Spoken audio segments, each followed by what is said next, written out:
കലിപ്പൻ ചെക്കനും മൊഞ്ചത്തി പെണ്ണും. രചന റുക്സാന ഷഫീഖ്. അവതരണം ഷാഹുൽ മലയിൽ. എഡിറ്റിംഗ് ഷെരീച്ച് പൂനൂർ. നിർമ്മാണം PNR ക്രിയേഷൻസ്. സമീർ, നിനക്കറിയാവുന്നല്ല, എനിക്ക് വയ്യണ. ഇനി അവൾ വെച്ച് ആരെങ്കിലും എന്തെങ്കിലും ചെയ്ത അതെനിക്ക് ഒരിക്കലും സഹിക്കാൻ പറ്റിയെന്ന് വരില്ല. ഫൈസൽ, അവൻ എന്നും ചെയ്യാൻ മടിക്കാത്തവനാ. ഷെരീഫിന്റെ മകൻ.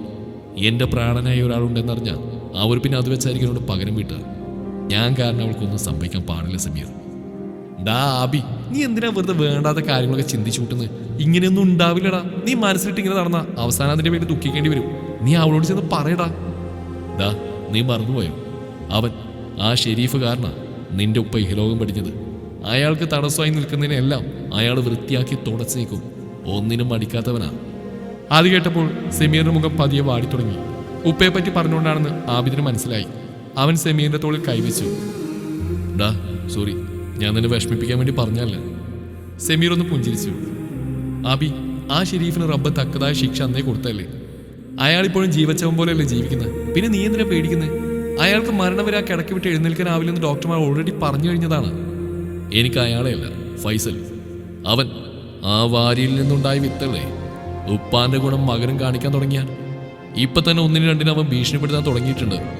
എനിക്കവനെ പേടിയായിട്ടല്ല. ഈ ആബിദിനതൊന്നും ഒരു പ്രശ്നമല്ല. പക്ഷെ അവൻ എനിക്ക് വേണ്ടപ്പെട്ടവർ വെച്ച് കളിച്ചാൽ ഇപ്പൊ ഈ ഒറ്റത്തടിയായി നിൽക്കുന്ന പോലെയല്ല സമീർ. നമ്മുടെ ജീവിതത്തിലേക്ക് ഒരാൾ കൂടി കടന്നു കഴിഞ്ഞാൽ അവൾ അത്രയും എൻ്റെ മനസ്സിൽ ആഴത്തിൽ ഇറങ്ങിക്കഴിഞ്ഞു. ആ അവളെ അറിഞ്ഞുകൊണ്ട് ഞാൻ എങ്ങനെയാ? ഒന്ന് പോയ ആബി, നീ കൂടെ ഉണ്ടേ ആരെയും ആർക്കൊന്നും ചെയ്യാൻ പറ്റില്ല. നീ ഈ സെന്റിങ് കളിച്ചെന്ന അവളെ വേറെ നല്ല ചെക്കന്മാർ വന്ന് കൊത്തിക്കൊണ്ടുപോകും. പിന്നെ നിരാശാകാമുവിനെ പോലെ താടി മുടി നീട്ടി വളർത്താനാ ഉദ്ദേശിക്കും മോനെ. അതിൽ ഞാൻ തീടും, പറഞ്ഞില്ലാന്ന് വേണ്ട. പെട്ടെന്ന് ആബിദിന്റെ ഭാവം മാറി. അങ്ങനെ ഏതെങ്കിലും ഒരുത്തൻ അവളെ കൊത്താനായി വന്നാ അവന്റെ കൈയും കാലും ഞാൻ ആദ്യം കൊത്തിയിടും. അത് കേട്ട് സമീർ അട്ടഹസിക്കാൻ തുടങ്ങി.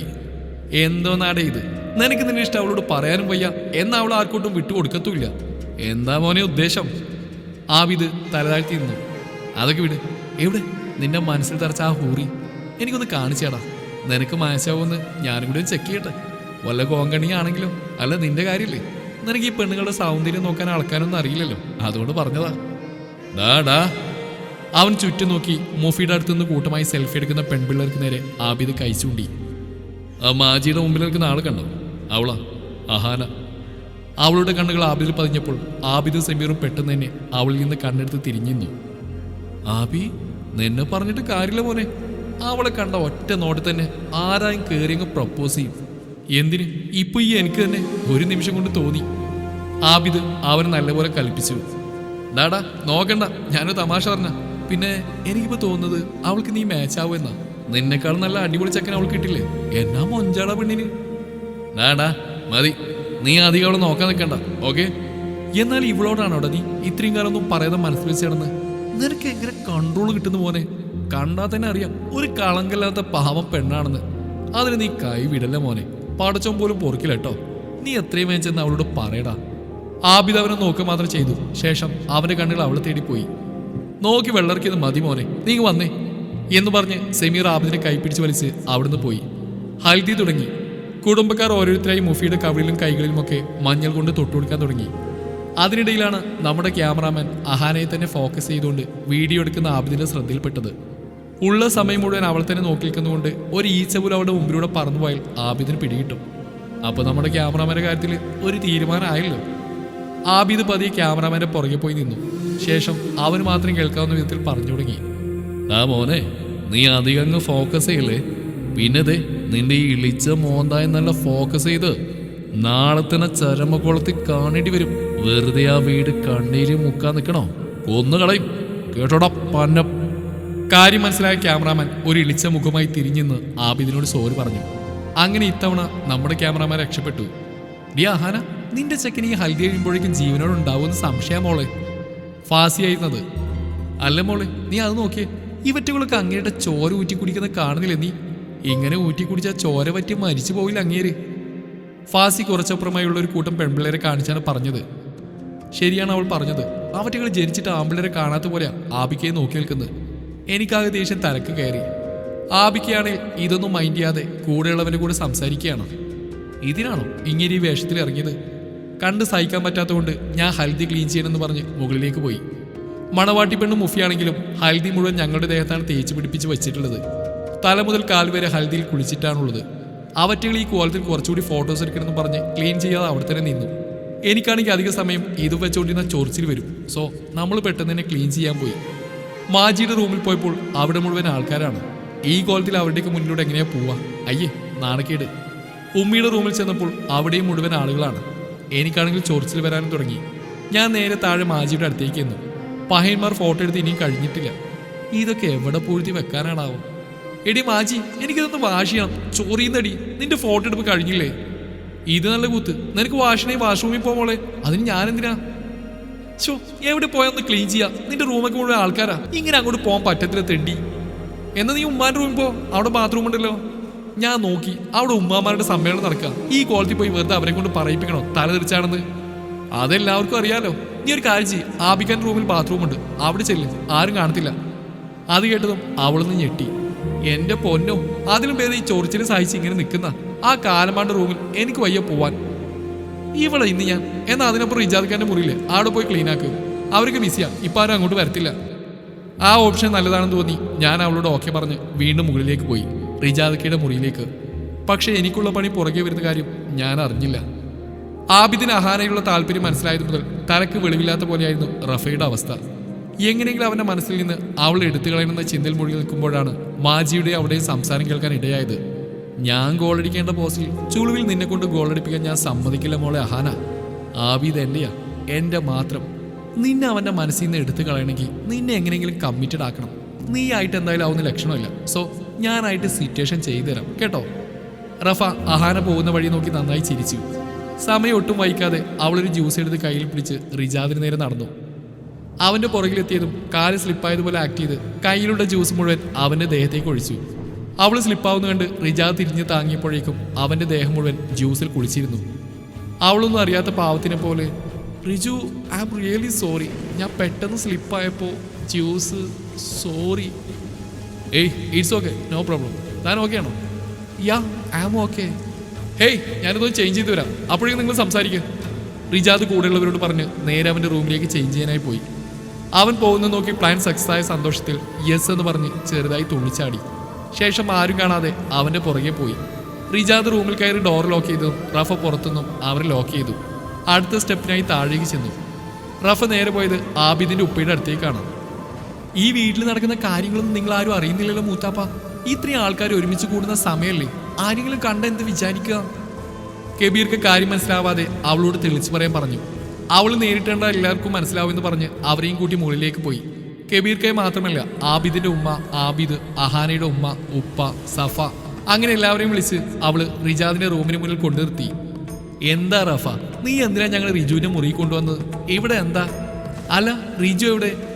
ആബിദിന്റെ ഉമ്മ റഫയോട് ചോദിച്ചു. അതിപ്പോ എല്ലാവർക്കും മനസ്സിലാവും എന്ന് പറഞ്ഞ് അവൾ പുറത്തുനിന്ന് ലോക്ക് തുറന്നു. ഡോർ ഉള്ളിൽ നിന്ന് ലോക്ക് ചെയ്ത് കാരണം അവൾ ഡോർ തല്ലിപ്പൊളിക്കും വിധം മുട്ടാൻ തുടങ്ങി. ഇടയ്ക്കൊരു പുച്ഛത്തോടെ ആബിദിനെ നോക്കാൻ അവൾ മറന്നില്ല. റഫയുടെ ഈ പ്രവൃത്തിയിൽ ആബിദിന് ആകെ ചൂടായി. അവൻ എല്ലാവരെയും വകച്ചു മാറ്റി അവളുടെ അടുത്ത് ചെന്നു. നിന്റെ തലക്ക് വല്ല ഓളമുണ്ടോ? എന്താ നിന്റെ പ്രശ്നം? ഇതിനകത്ത് ഞങ്ങൾക്ക് കാണിച്ചു തരാൻ മാത്രം എന്ത് കുന്താ ഉള്ളത്?